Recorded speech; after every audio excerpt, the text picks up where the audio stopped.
Hi guys, welcome to another episode of Napoli Fusion. It's me, Black C, and as always, with my brother Jamil. Jamil, Yo, man, we are back, man. you're back, man. You're back again. All right, so we are back, and Jamil, are you ready for the question of the day? Yeah. So, which African country is home to the ancient rock-hewn city of Lalibela, a UNESCO World Heritage Site? Today, where you go to the question from? So, rock, Lalibela. yeah, Lalibela, yeah.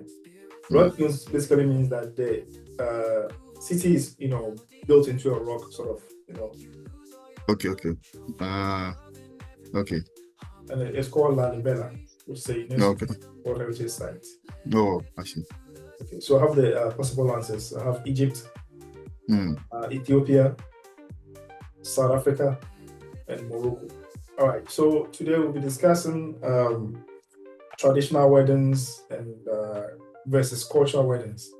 Now, before we get into it, I want to give a small definition by what I mean. No, I think you made a mistake. You said traditional weddings and cultural weddings. Yes, Traditional and cultural. yes. Traditional is the one we all know about. Exchanging vows and rings and stuff. Okay. Cultural Okay. is what is unique to people. Oh. That's what I want to find okay. out. Because people go back, what's that? We'll talk about it. Okay. Understood. Okay. Sure. All right. Let's go. All right. Yeah. So I want to give a brief definition about, if I say traditional weddings, what I mean by that, and also cultural. So the traditional weddings refers to a general set of established wedding rituals like exchanging vows, rings, Okay. white gowns, stuff like that. Yeah. While cultural weddings specifically incorporate customs and practices unique to a particular ethnicity or heritage. Okay. So that's the cultural wedding. All right. Okay. All right. Understood. Yeah. All right. So with that being said, my first question, Daniel. Yeah. Do you think that is necessary for Africans to do traditional weddings, given the fact that most African, cultures or communities have their own unique, traditional, unique ceremonies when it comes to weddings? Is it important that we maintain? Is that a question? I guess what I'm trying to ask is, some people ditch the cultural weddings for the traditional one, and a few people, lately, most people are they are starting to incorporate the cultural ones into the traditional ones, where they do either they do the traditional before the cultural or the cultural before the traditional. So is it even necessary to do the traditional weddings, as we know them, the white exchange rings and all that stuff? Is it necessary to do them? Or should we stick to our roots?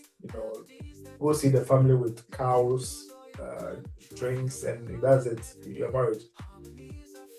Yeah.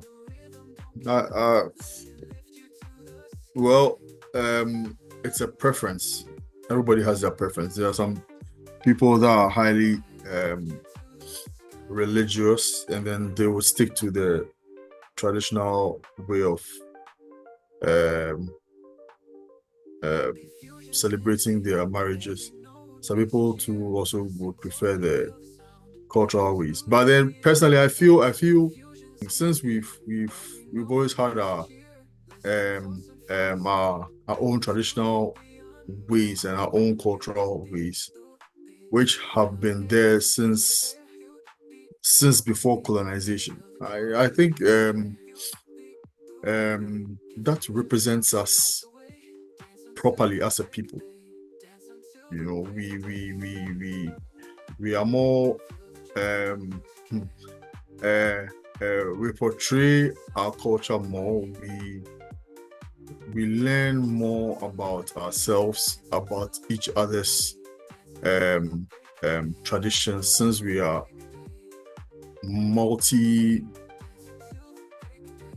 multi-tribal, should I say that? Yeah. So we learn about each other's tribes and traditions. We respect each other more. We respect each other's traditions, and yeah, these things are. I feel they are the positives that we should focus on, and then personally, I think we should tone down a little on the traditional weddings. Personally, I'd say. Yeah, I think I totally agree with that. One, because they are very expensive. Chalet, the Organizing expensive a one. traditional wedding is really expensive. Yeah. I mean, it can be cheap if you decide to go that way, but if you're concerned about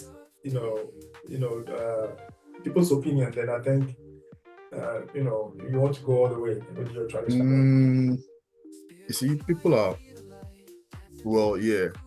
traditional weddings are expensive if you want it to be expensive.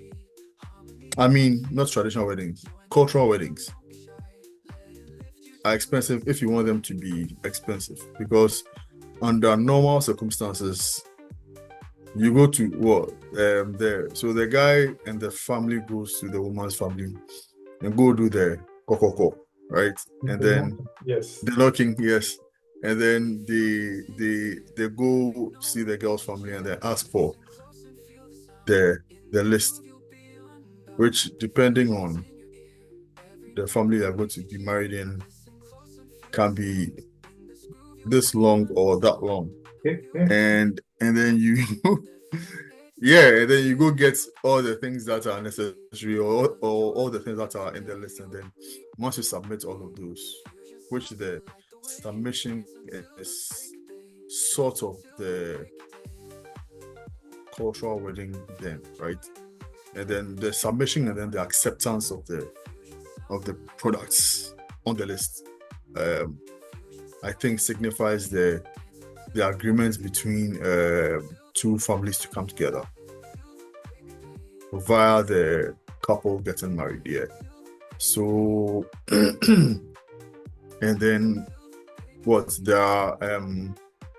there's exchange of pleasantries, and then explanations of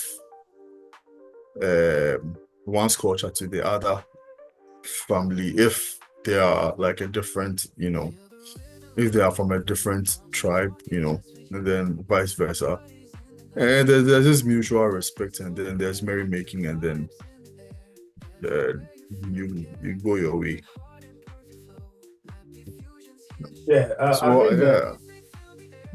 I mean, correct me if I'm wrong, but I think for the traditional wedding, the key thing that signifies acceptance of the marriage is the drink itself. I think that when the family accepts the drink, I know that when they divorce, the woman will turn the drink. So yes. Acceptance of the drink is what symbolizes acceptance of the marriage. Or what do you think? Yeah, the schnapp. The schnapp. Yeah. No, you're right. Yeah. The schnapp signifies acceptance of the schnapp. Yes, you're right. Signifies the acceptance of the marriage, right? Basically, yes. Yes. I think you're right. Yeah. And then when there's a divorce, the woman's family returns the schnapp to the man's family, and then it's really simple, really simple. Very, very simple. Yeah. Than all these court proceedings and everything, all of that is long. Yeah. So all of that is long. Yeah, and sometimes they ask the woman, do you accept, the drink? Should we accept the drink? And exactly, yeah. Yeah, and the woman will say yes or no. Yeah. I've rarely heard a no one, but yeah. I mean, if you guys have gone that far to the point where your families are sitting in the same room and talking, and you say no, then there's something wrong. It's a big problem. Well, there's a big problem somewhere that wasn't addressed. Yeah, some last minute revelations. Yeah, exactly. But usually it's a yes, and then the merrymaking starts. Yeah. And then, yeah. So my next question would be that, I mean, I know I asked this, for the first question, but let me twist it a little bit. After the traditional wedding, what is there to prove again with the after the cultural wedding? Sorry. After the cultural wedding, yes. Yes. What is there to prove again with the traditional wedding? What are people trying to prove afterwards? Because if both families have already accepted that you guys are married, the drink and all the gifts or whatever, why is it necessary to go ahead and do the traditional? Because from the way I see it, it looks like from that point onwards, it's just waste of money, or you're just trying to organize your union. I don't get it. Yeah, you see, people are strong in their religious beliefs too. So they like to satisfy the cultural aspect, which usually like both families' relatives are, they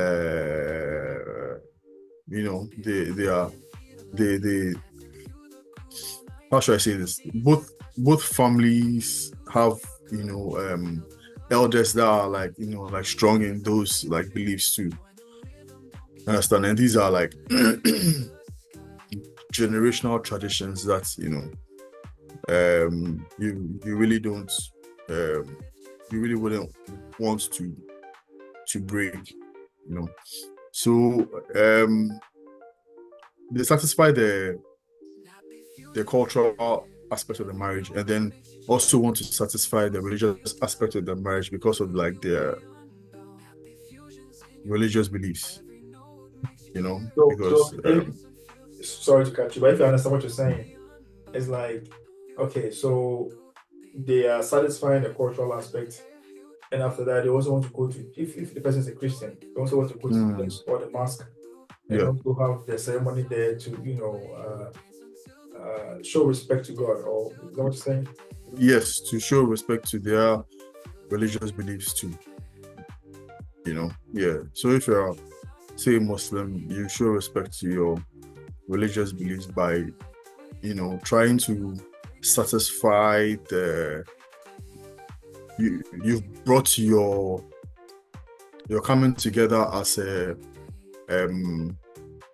marriage in front of like Allah, and then is blessed by the union is blessed by an imam, same as the Christian faith. You come together and then you bring forth your you come together as a married couple in front of a pastor or a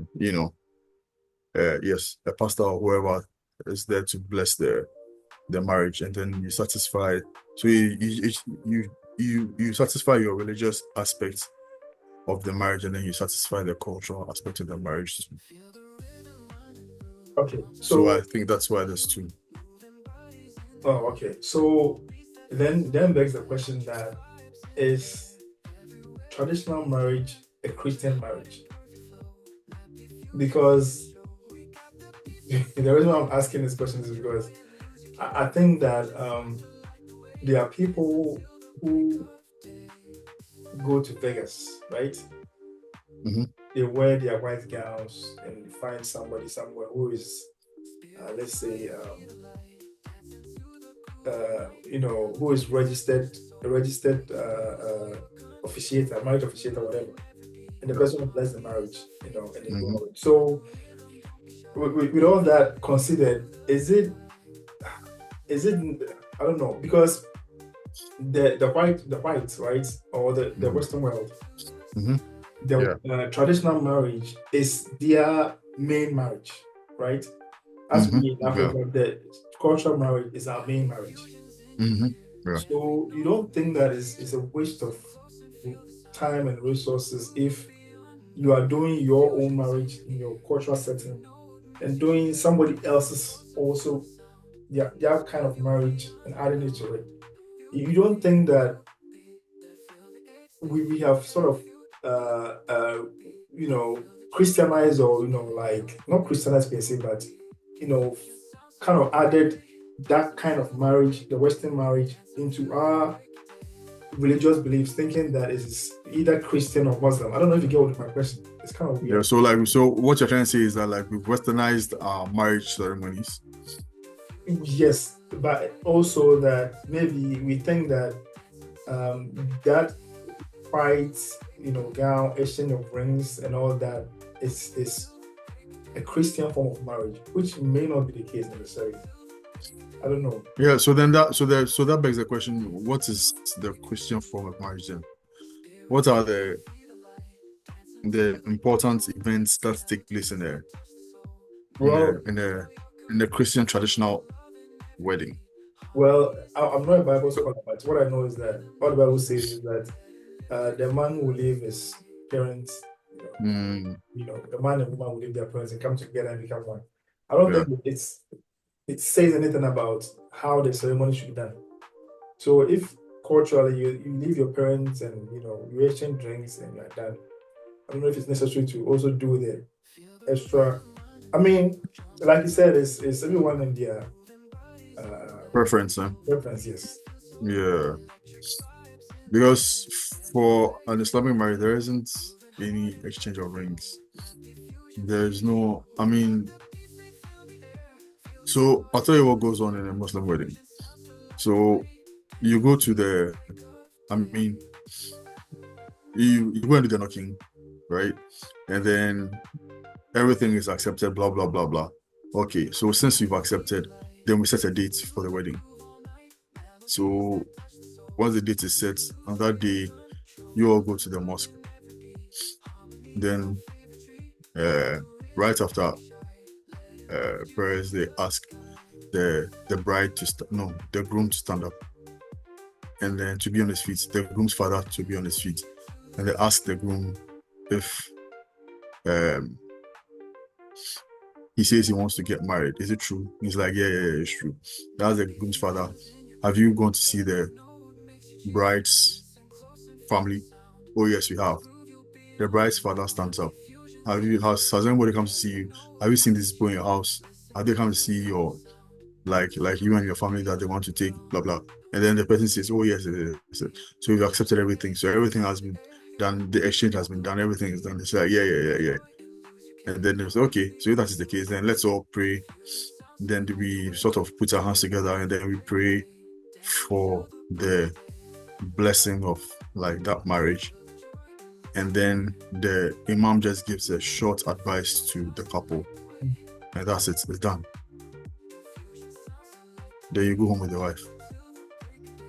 So there's no exchange of rings. There's nothing. And then you pick a day. Could be the same day, or it could be a day after, or the following week for merrymaking. Something small to invite people to come and eat, and then that's it.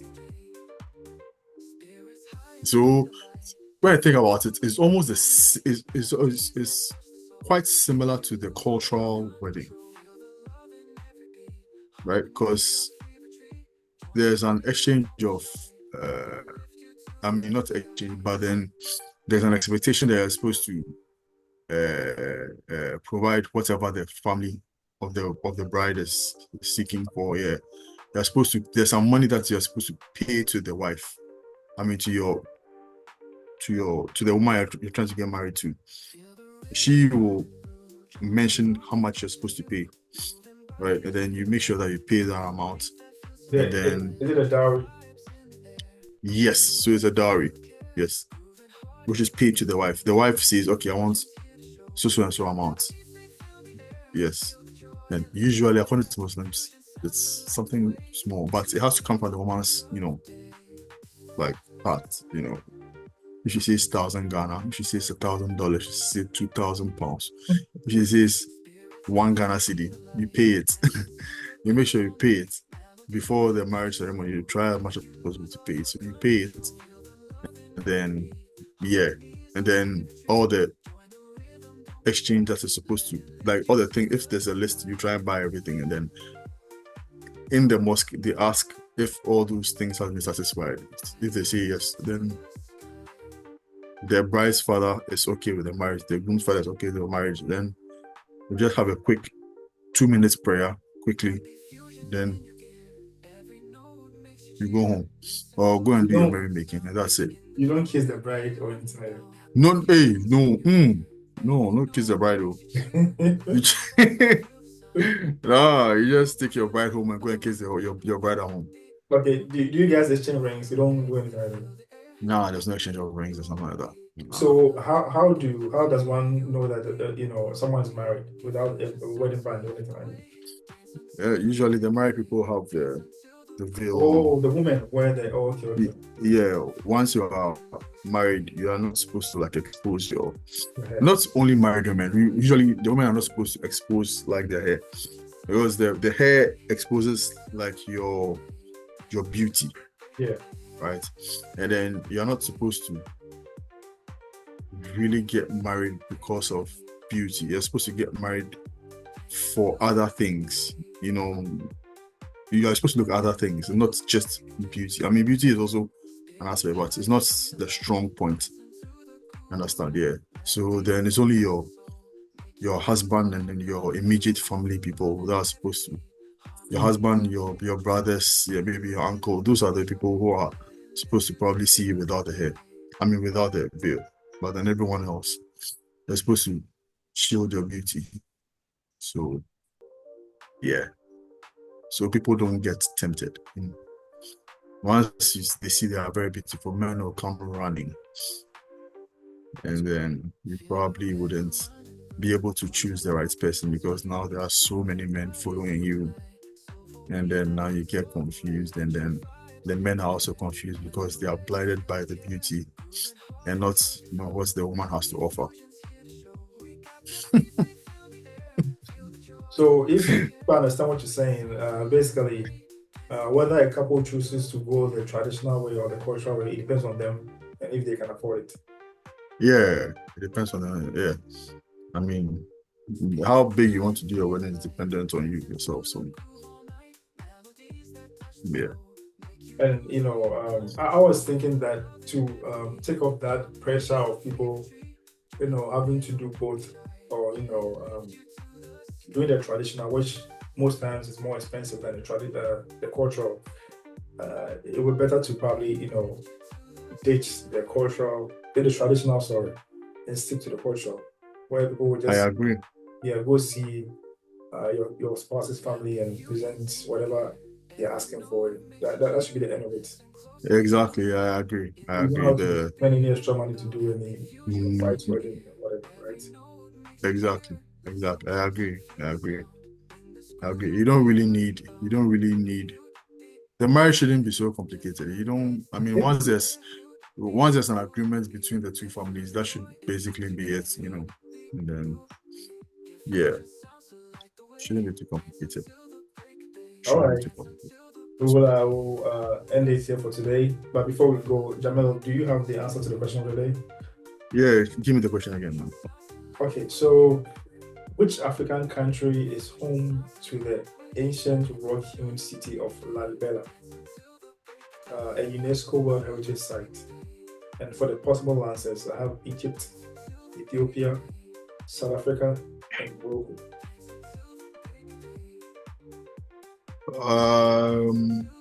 I'll take out South Africa and Morocco. I think I'll go for Ethiopia. Yep, that's the answer. Oh, awesome. Yeah.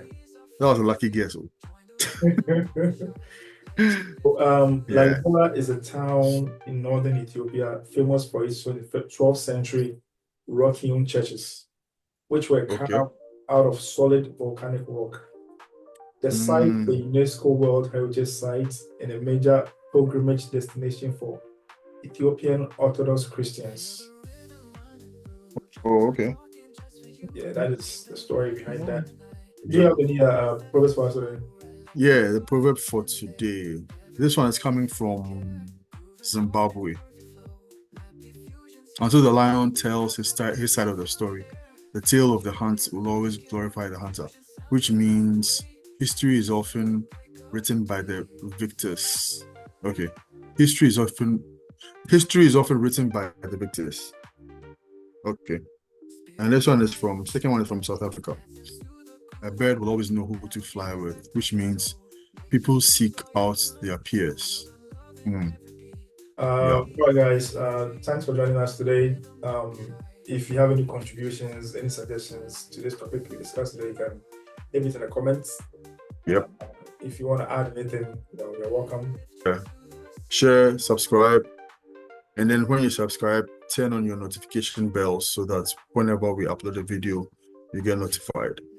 All right. So it's a bye from us today. See you in the next one. Man. Bye. See you guys. Groove, you'll be unbound. Happy fusions in your ear. Every note makes